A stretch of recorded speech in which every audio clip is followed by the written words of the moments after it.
What's poppin', Rob Television? Welcome back to another reaction with your boy. As you can see, man, I'm back with another Larry Legend reaction video. Now, I know a lot of y'all probably was thinking, like, is he gonna upload today? I bet he ain't gonna upload today. I bet he gonna upload them 3 videos and dip for another week. But nah, man, I'm back. I know I gotta keep showing y'all that through these videos every day, but your boy is back, man. I'm back and I'm here to stay.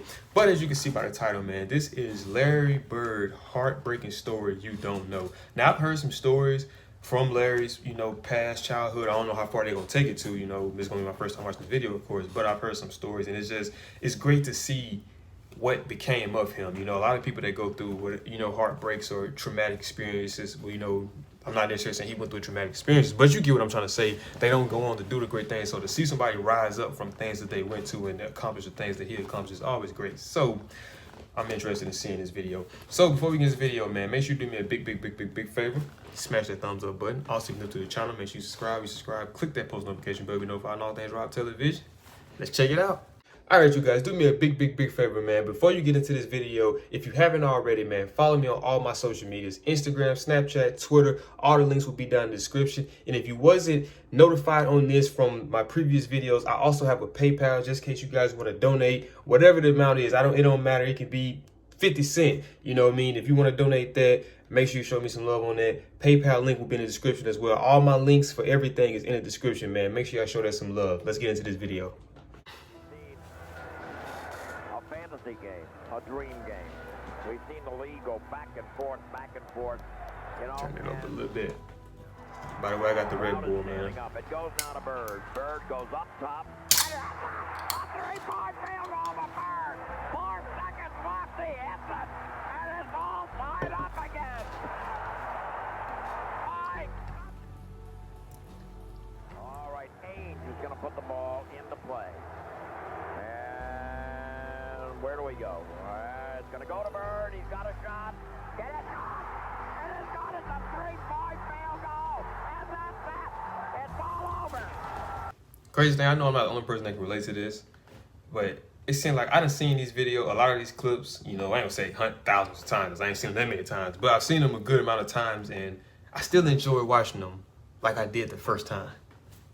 I know a lot of y'all can relate to that. Can you believe that? Can you believe it? He hit a 3-pointer with no time on the clock, and they win the 140 to 139.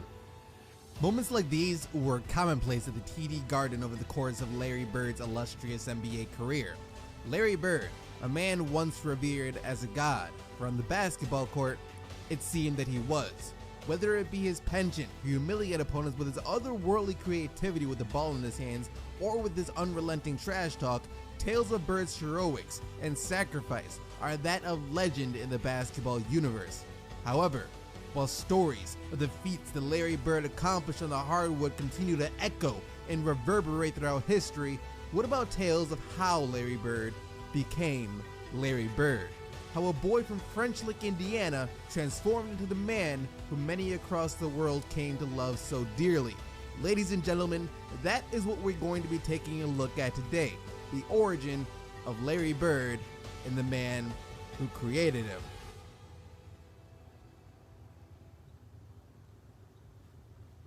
Shout out to SeatGeek for sponsoring this video. SeatGeek, the world's best way to purchase tickets to NBA games.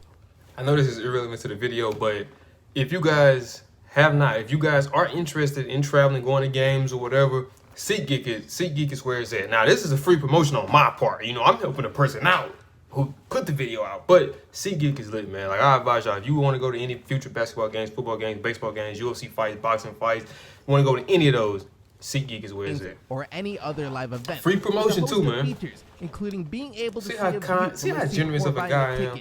A rating system for prices to make sure you're getting the best deal available, and also getting $20 off your first order by using the promo code SDC at checkout. The app really is a must-have for anyone who attends or plans to attend live events. Once again, thank you to SeatGeek for sponsoring this video, and I'll have the link so you can download the app down in the description box below.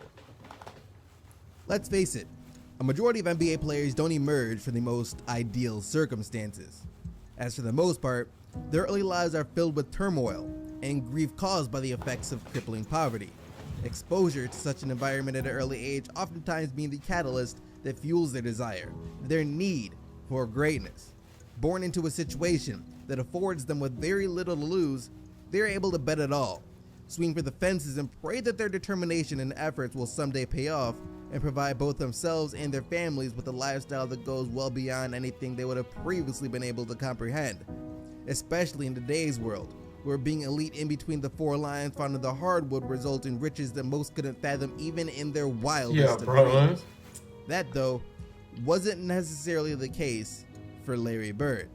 Now, don't get me wrong, his upbringing was far from anything that would be considered ideal, but what was different about Bird was that his passion for the game of basketball didn't come from the thought of the riches that would come his way as a result. Since back in the days of Bird's youth, being a professional basketball player was more or less a side hustle as opposed to a lucrative career, and the NBA as a whole at the time didn't seem like it was destined to be around much longer.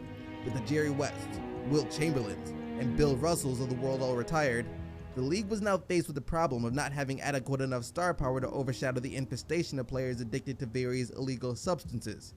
So with all of that in mind, the question of what in the world drove Larry Bird to become the legendary player that we all know him as today becomes that much more intriguing as a result. And to find the answer to that question, you need not look any further than the people responsible for bringing him into the world in the first place, Joe and Georgia Bird. Growing up wasn't always easy for me. My family didn't have much, so we appreciated anything we had. The way I grew up was very different from most people who I have met. Very different than most people grew up is nothing short of an understatement. Born and raised in French Lick, Indiana, for the longest time Larry Bird was unaware of the depths of financial disparity that his family faced, mostly because in the small town of French Lick, everyone was poor. Both his father and mother worked tirelessly throughout the week in order to provide for Larry and his 5 siblings.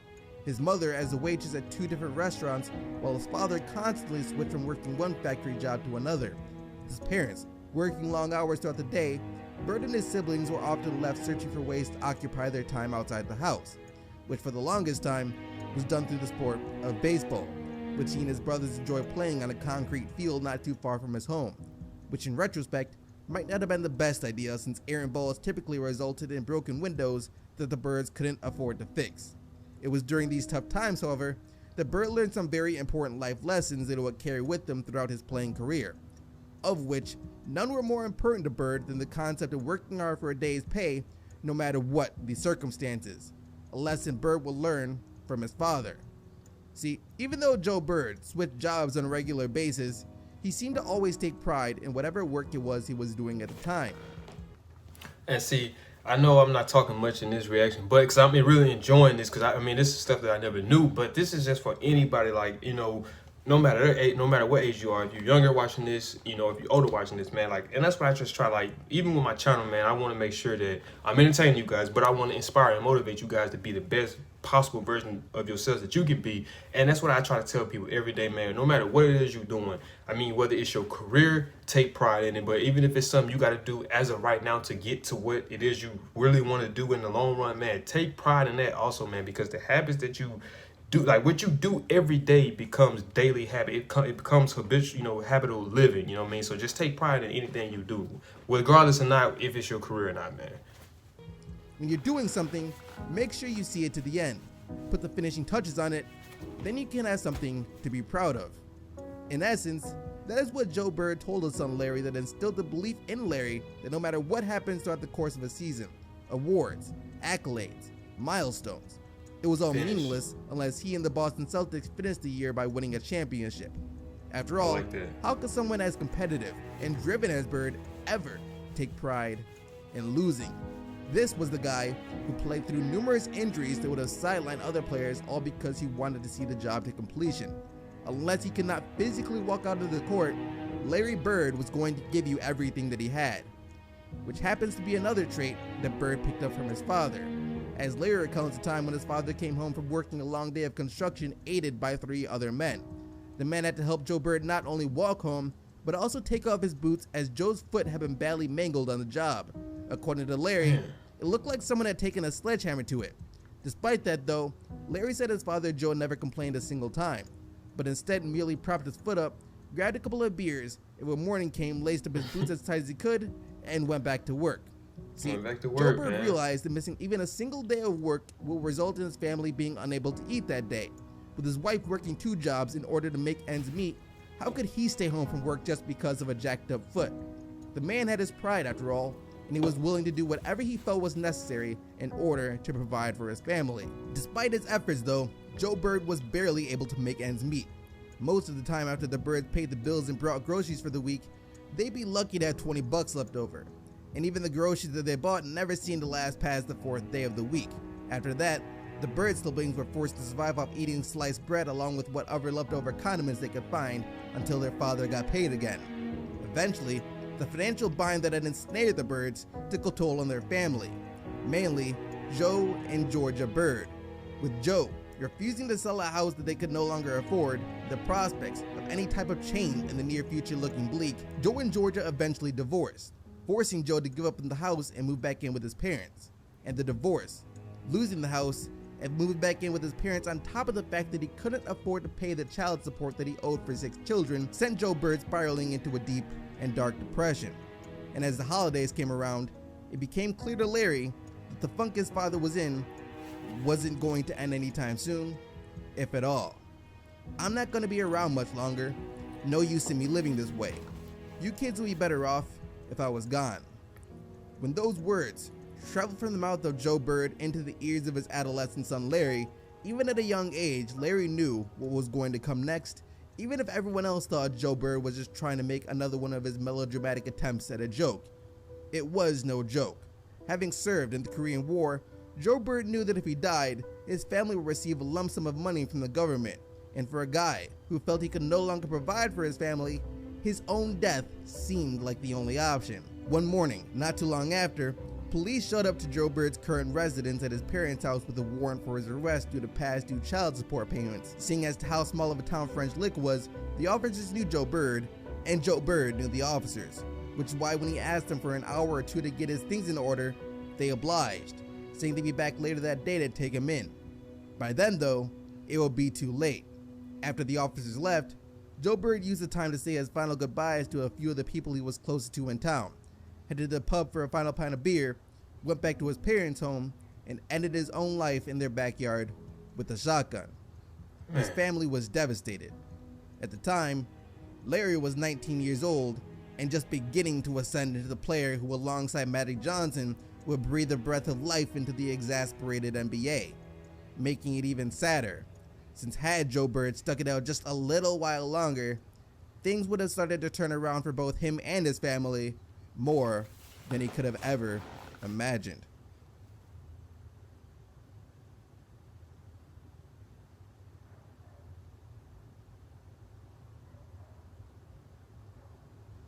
Man, that's crazy. Well, I didn't know if the video ended, but man, that's crazy, man. Like, wow.